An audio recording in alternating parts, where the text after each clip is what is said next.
Madam President, Excellencies, the UK places the promotion and protection of human rights at the very top of our list of international priorities. So we're very pleased to return to the Human Rights Council, and we will continue to uphold and defend the international rule of law and the rights and freedoms of people right around the world. We place a particular focus on championing freedom of religion and belief, defending media freedom, and also championing the values of liberal democracy. We will use all of the diplomatic and development levers available to us to pursue these ends, support states to meet their human rights obligations, and uphold the values on which the United Nations was founded. The Human Rights Council has a key role to play. And at this moment, when we see the democratic dominoes falling across the world, when we see appalling human rights violations, and when we see some governments using COVID as a pretext to row back on personal freedoms, this Council's role is even more important than ever. But like any institution, we know the Council's not perfect. Some members don't meet the human rights standards we vow to uphold, and the Council's agenda doesn't consistently reflect where the most pressing human rights issues are. We need to address that, as well as other institutional concerns. For our part, the UK will continue to engage with all sides to find ways to do so. For example, we must find ways to reduce the practical barriers to small island developing states engaging fully. This Council lives up to its best traditions of the United Nations when it shines a spotlight on the very worst violations of human rights and demands accountability for those responsible. So let me highlight some of the most pressing human rights situations that we see today. The position in Myanmar gets worse. The violations and abuses are well documented, including arbitrary detention and draconian restrictions on freedom of expression. And that crisis presents an increased risk to the Rohingya and other ethnic minorities. That's why the UK and the EU led a special session of the Council on this issue earlier in the month.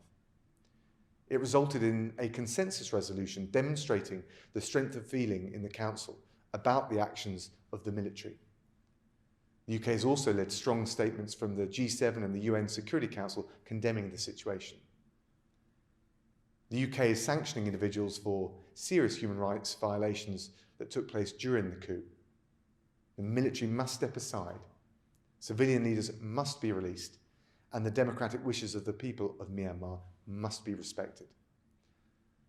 That's why at this session we will again co-sponsor the resolution renewing the mandate of the Special Rapporteur on Myanmar so he can continue his essential work. Let me now turn to Belarus. Last year's rigged presidential elections and Mr. Lukashenko's brutal crackdown against those calling for change has resulted in a human rights crisis. There is no other way to describe it. The UK has been at the vanguard of the international response. This includes an OSCE investigation, an urgent debate at the Council in September, and greater support for civil society and the independent media. With Canada, we acted decisively in implementing sanctions against Lukashenko and his inner circle. Now, this Council must continue with a comprehensive investigation of human rights violations, including accusations of torture, cruel, inhumane, and degrading treatment. The Belarusian authorities must stop their campaign of repression, agree to meaningful dialogue, and now hold new elections. The UK will support initiatives to keep Belarus on the Council's agenda for as long as it is necessary, and until the Belarusian people are able to enjoy their democratic rights and their fundamental freedoms. Now turning to Russia, where we face a truly dire and shocking situation from a permanent member of the UN Security Council. The authorities there must respect citizens' human rights, including the right to freedom of expression, the right to a fair trial, and the freedom from torture. We are deeply concerned by the legislative amendments and the constitutional changes which amount to a wholesale attack on individual rights and freedoms. That includes allowing ordinary individuals to be treated as foreign agents. It is disgraceful that Alexei Navalny, himself the victim of a despicable crime, has now been sentenced on arbitrary charges. The UK has sanctioned 6 individuals and an entity responsible for Mr. Navalny's poisoning.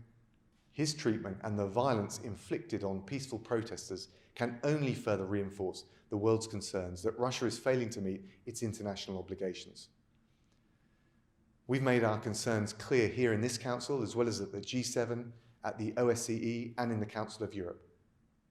And we call on other members of the Council to consider whether Russia's actions are in line with its international human rights obligations and the values that we seek and that we have pledged to uphold. Now I must address China, and we stand with the growing number of international partners, UN experts, NGOs concerned about the deteriorating human rights situation that we see in China. No one can ignore the evidence anymore. In Hong Kong, the rights of people are being systematically violated. The national security law is a clear breach of the Sino-British Joint Declaration and is having a chilling effect on personal freedoms. Free and fair legislative elections must take place with a range of opposition voices allowed to take part. Looking in Tibet, the situation remains deeply concerning, with access still heavily restricted. And meanwhile, we see almost daily reports now that shine new light on China's systematic human rights violations perpetrated against the Uyghur Muslims and other minorities in Xinjiang. The situation in Xinjiang is beyond the pale. The reported abuses, which include torture, forced labour, and forced sterilisation of women, are extreme and they are extensive. They're taking place on an industrial scale. It must be our collective duty to ensure that this does not go unanswered. UN mechanisms must respond.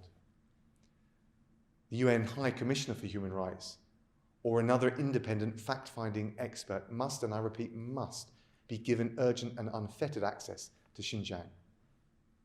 And if members of this Human Rights Council are to live up to our responsibilities, there must be a resolution which secures this access. The UK will live up to our responsibilities. So last month I announced measures aimed at ensuring that no company profiting from forced labour in Xinjiang can do business in the UK, and that no UK businesses are involved in their supply chains. We will continue to raise our voice for the people of Hong Kong and for minorities in China suffering from this appalling treatment. And we urge others who share our commitment to open societies and universal human rights to speak up.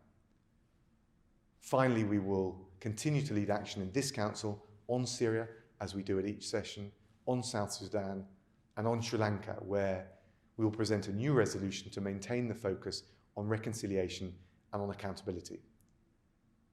Madam President, we want to see an effective international human rights system that holds to account those who systematically violate human rights. And the Human Rights Council must be ready to play its role in full, or I fear we will see its reputation sorely damaged.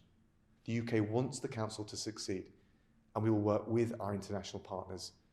We will continue to speak up in this Council for what is right, and we will continue to back up our words with actions.